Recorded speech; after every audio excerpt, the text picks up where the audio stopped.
players? First and foremost, super proud of our guys and the staff for making this happen. I'm obviously the one that comes in here and does all the talking and is on the radio and all that, but like, I'm gonna say it every time I get up here. I've got the best staff in the country, and I've been doing this for 18 years.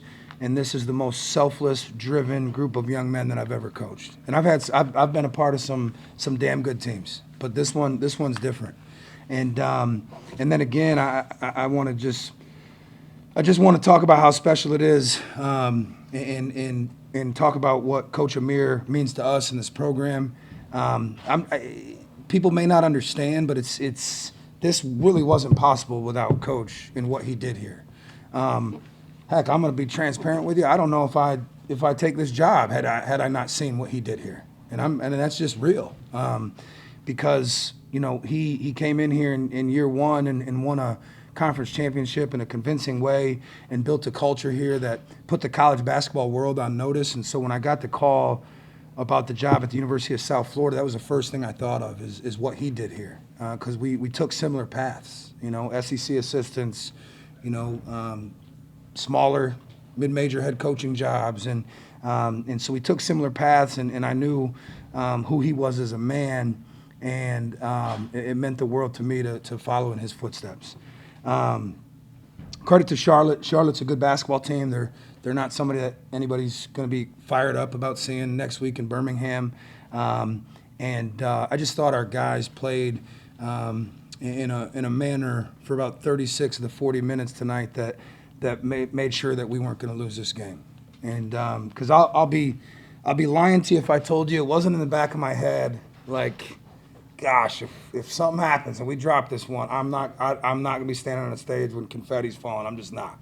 I don't have that in my DNA. They would have had to come find me, and I would have been long gone by the time they got to me. And so, as I've said on the radio and media all week, I haven't really had to talk about focus with these guys because they understand the bigger picture, and they understand what each and every game means. And so really proud of their effort. And then lastly, what an amazing crowd and atmosphere. This is truly a special place. Unbelievable support from our administration. And that's so important, probably not talked enough about in our business. You don't win these without support in a lot of different areas from your administration, and from our board of trustees to Jay Stroman and to Rob Higgins and president. Like that stuff is so important for them to actually pour into the basketball program to allow you to be in this position. Because I'll tell you, the teams that are winning these right now are the teams that have support. The teams that aren't are lacking it. And so it's really what truly makes this place special. So proud to be here, proud of our team, and but we've got more to come. A couple questions from players. For both of you, Wes, I'll start with you. It looks like it doesn't matter who the opposition is. You just go out and say, here we come, see if you can stop us. Is that all about the process? Yeah, it's all about the process that's been taking place since June. Trusting the work and then trusting each other and our teammates. We're going to play our brand of basketball every game. Yeah, just Before he broke out the cardigan for Championship Sunday today. He's got the cardigan on today. Oh, gosh. Yeah, just piggyback off what I said. Just trusting, like, we trust one another, and so it's just like it's hard to stop all five people, and then we got a deep bench too. So it's just like you have to come in, and your game plan is if you stop Wes Enis, you got Joseph Penn. If you stop Joseph Penn, you got Wes Enis. And so it's just like you got to pick your poison. And then just shout out to Wes and Joe because they both had hit 100 career made threes. So it's just like nothing you can do. 100 this year. 100 this year. My bad. Yeah. Can you guys both talk about just the post-game celebration, just the scale of it? And you had the banner too. I was surprised, and just everything, the whole moment. Can you guys both talk? I mean, it is awesome. The whole city of Tampa, so much love, and this crowd was amazing. I think when Zay windmilled it and the crowd popped like that was unreal.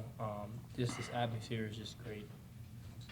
Yeah, it's just seeing that, and not usually people have to wait like a whole year and the next season just to see that happen. And then like Coach said, like our staff and stuff, like being able to have that happen like right after the game, like it was amazing. It felt amazing.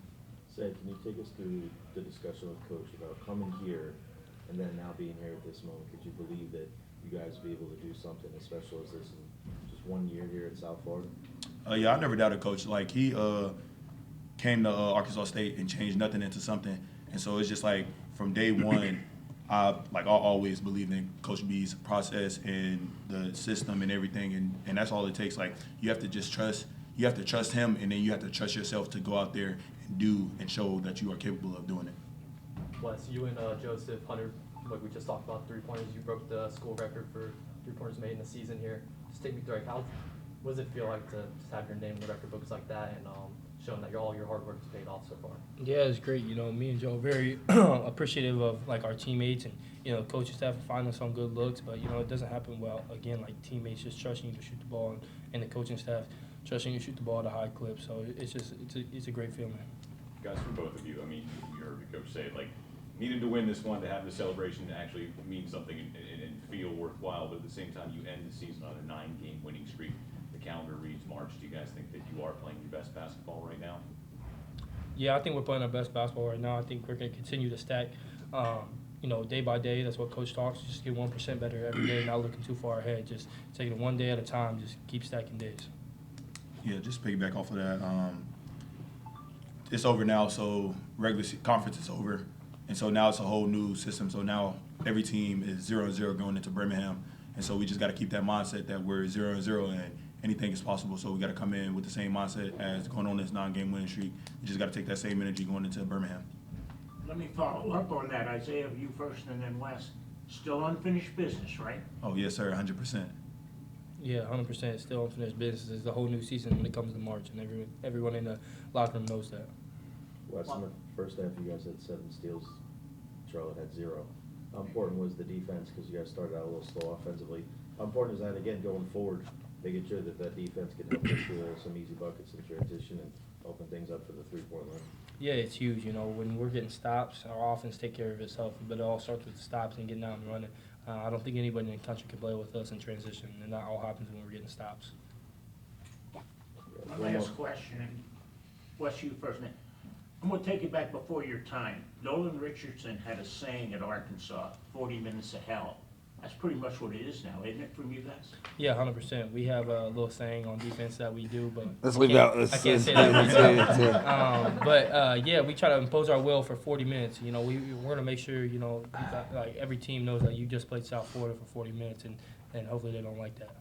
Yeah, just a big back off of that. Like, we got a very, very, very energized defensive coach. And if y'all was in that locker room when he's going over the defensive plan and things, he'll have something like that. So, Zay, I think you had the most amount of family out there with you on senior day. You had the picture with you there. What was it like to be able to take in something that special before the game and just this day as a whole? Man, it's amazing. It's just like you don't think you will get this far, and so it's just like being able to walk across that stage and then see my name saying like I'm a senior now. Like it just took me all the way back to when like I'm a freshman moving into college, getting out of high school and things like that. And so it's just like it broke my heart. And then just having the picture of my grandpa, because he passed away my freshman year. And so like every day I put on this jersey and put on basketball shoes, like I make sure I go out there and I give it all I got and I make him proud.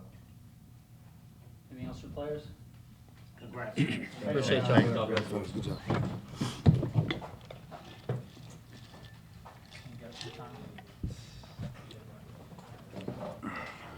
Questions for Coach? Coach, you want your team to be playing well in March. They're peaking now, aren't they? No, we're gonna peak next week, and then peak again after that.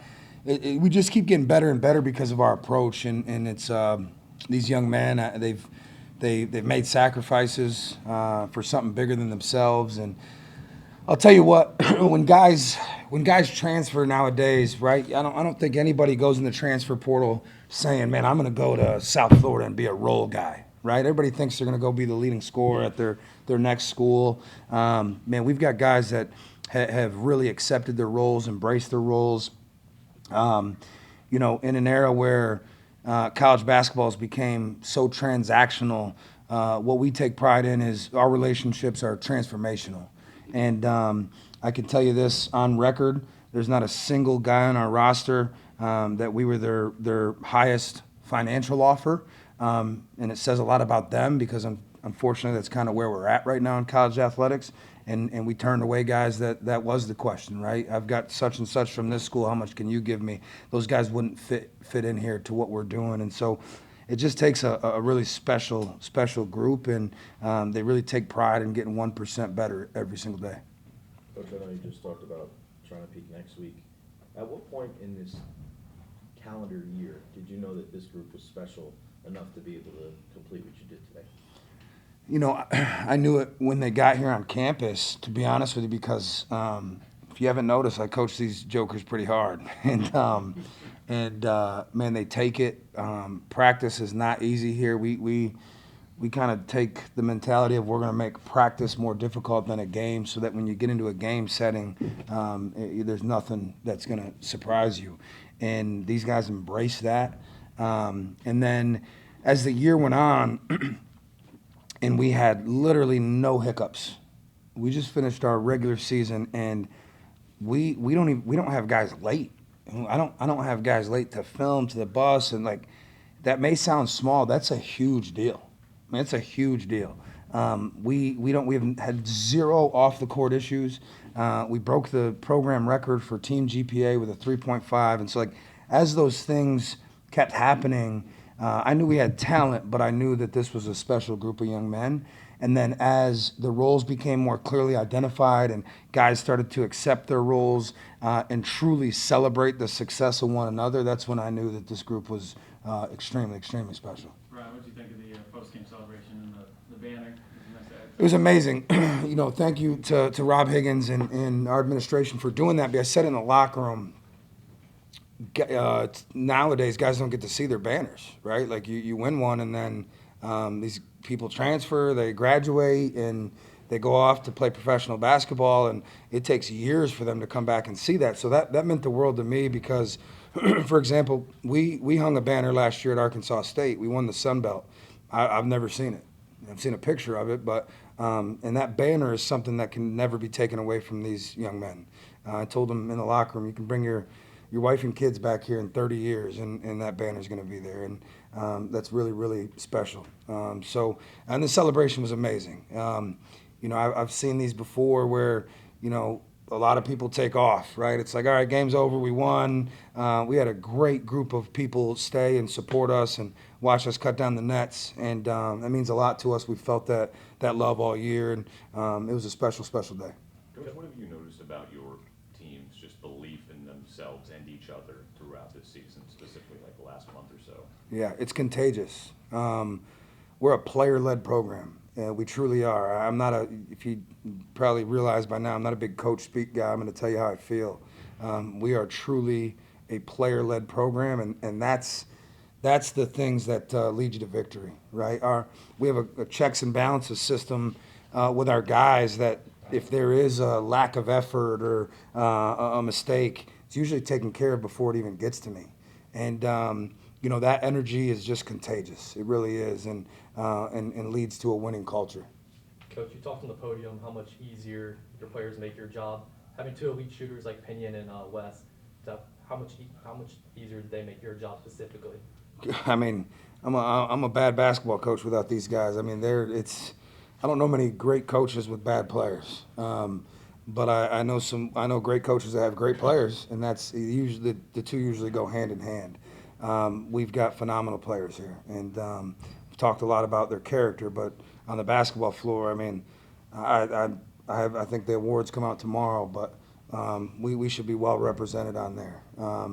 You know, unfortunately, I think a lot of times it's the other coaches that vote on them, and they so you know, I don't know how they feel about the University of South Florida basketball team coming in and taking over this conference in year 1, but we got a lot of names that deserve to be on those all conference ballots, and but it's you know, we've been punished. My teams in the past have been punished a little bit because we're so balanced in scoring.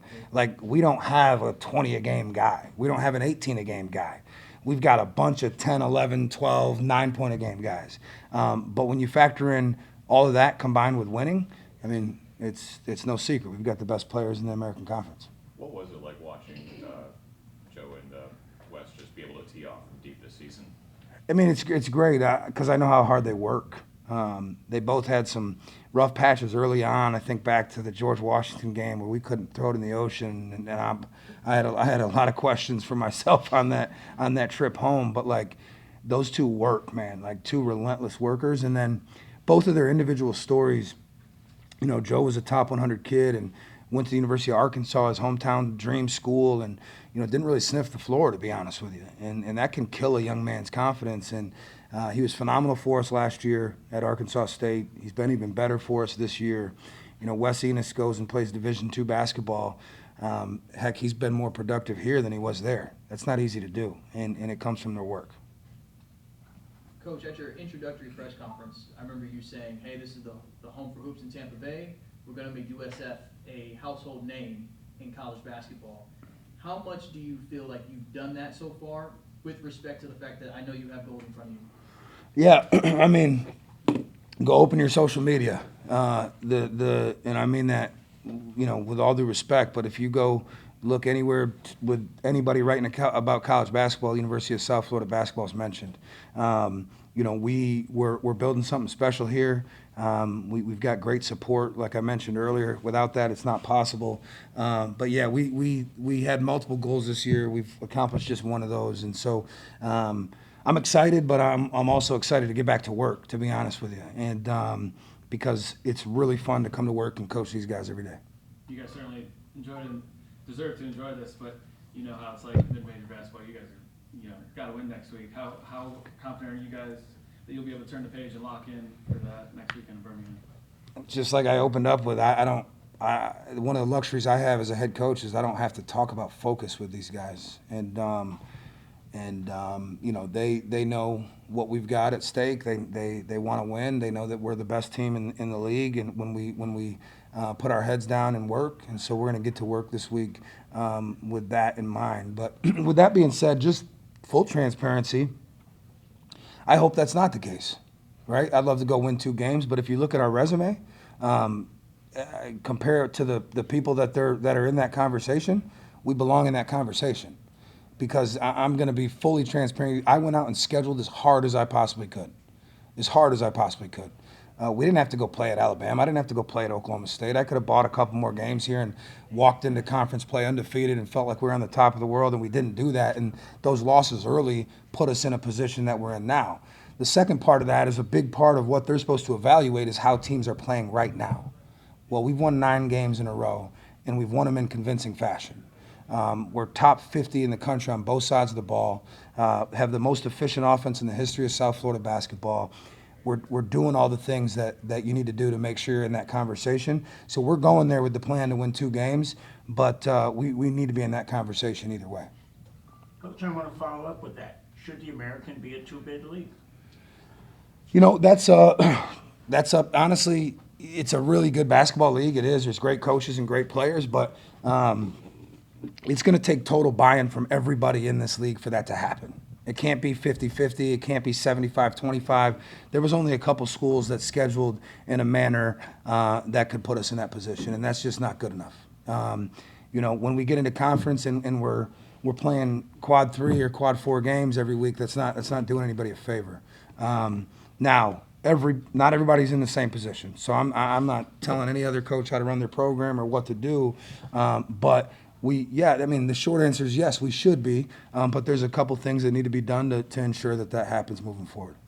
Coach, you spoke about Amir, and one of the things he used to say when he sat in that same spot is it was just as important for him to be a leader of young men as it is to be a basketball coach. And you echo a lot of those same sentiments that he used to say. When you have a day like today, when you see these dreams come to fruition for your club, and especially on seniors, when you see these guys, like you see them grow into young men, you see their families and the appreciation that they have on their faces. Like, what does that mean to you as a guy that has been coaching for 18 years to know that you have such a positive impact on these young student athletes? It's unbelievable. It's truly why I do it. Man, when Izaiyah Nelson came out of that tunnel, like my heart just dropped. Like I started tearing up, but I had to pull it together. And if you knew his journey,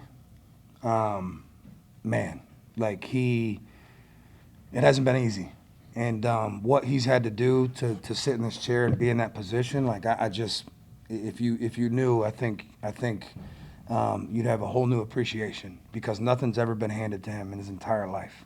And his work ethic, when I inherited him at Arkansas State, gosh, he was bad. I mean, he was bad.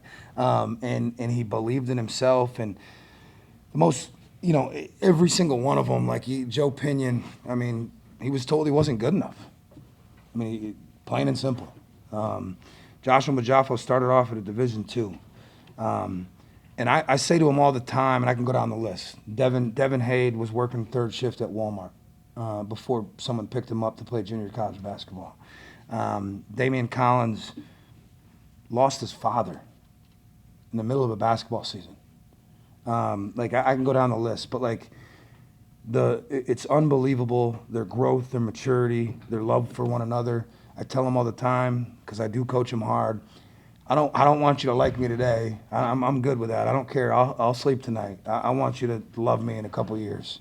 And I think that what I'm extremely proud of is that we've got a group of young men that are going to enter this world no matter what they choose to do, and they all deserve to play professional basketball, but regardless, they're going to be productive members of society that know how to treat people the right way, and they're going to represent this university in an unbelievable manner for the rest of their lives. Coach, has it hit you yet that this kid from Buffalo has won 2 separate conference championships in a row, or is that going to hit you tonight? I mean, yeah, it'll all sink in first, so I don't get blasted. I'm from Jamestown, New York. Now we talk Buffalo because that's the big city, right? But I'm from little old Jamestown, New York. But